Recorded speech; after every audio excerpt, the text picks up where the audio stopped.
Ito guys, yung buko, binili ko sa Chino kanina. Alam nyo ba kung magkano to guys? Is 3 euros and 95 cents. Ang mahal. Sabi ko sa asawa ko, wag na lang. Pero sabi niya, bumili daw ako kasi iinumin ko yung sabaw niya guys. Pero papakuluan muna namin. Ayan.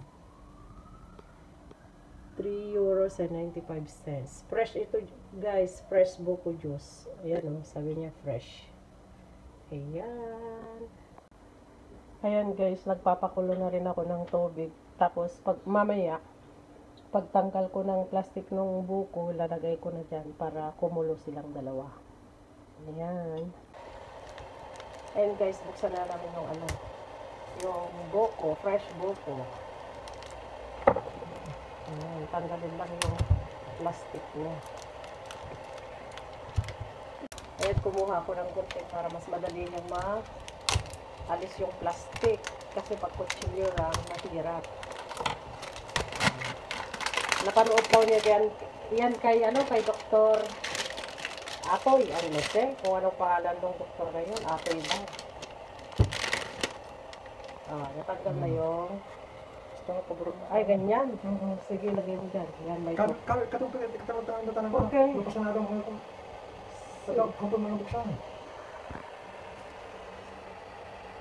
Ayan, pwede daw ilagay dyan guys, kahit walang ganyan. Tapos, paano mo malalaman na yan, kumulong kung hindi mo buksan? Ganun daw guys. Pag kumulo na daw yung tubig, kumulo na rin daw yan, sabaw niya. Ayan guys, malalaman mong kumulo na pag nag-iba na daw yung kulay. Yun ang sabi nila. Kaya, pwede nang hanguin ito kasi okay na. May gamit akong tong kasi pang ko. Mainit eh. Mainit. Siyempre kumukulo na yung tubig. Hanguin ko lang muna guys. Ayan, hanguin lang natin. Ay, ang bigat. Grabe.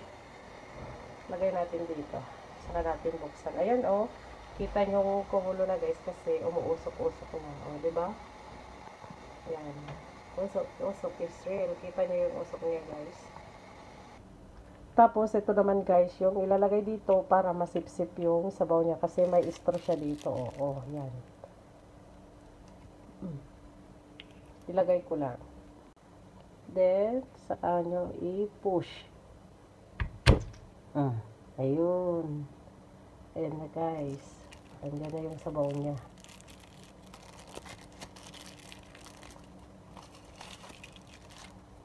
Tapos, itong straw naman, ilagay dito. So, ito na guys, yung buko. Tingnan natin. Ayan. Inumin na natin ang pinakuluang buko. Ayan. Masarap to guys. Aber, yung tayo. Ito na guys. Yung pinakuluang buko.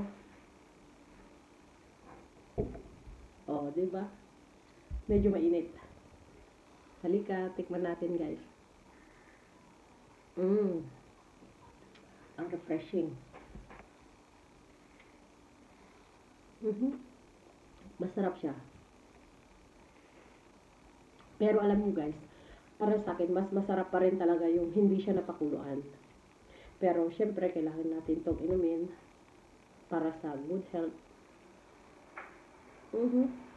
Tapos mamaya guys, ipapahati ko ito sa asawa ko, kakainin ko yung laman niya. Bye!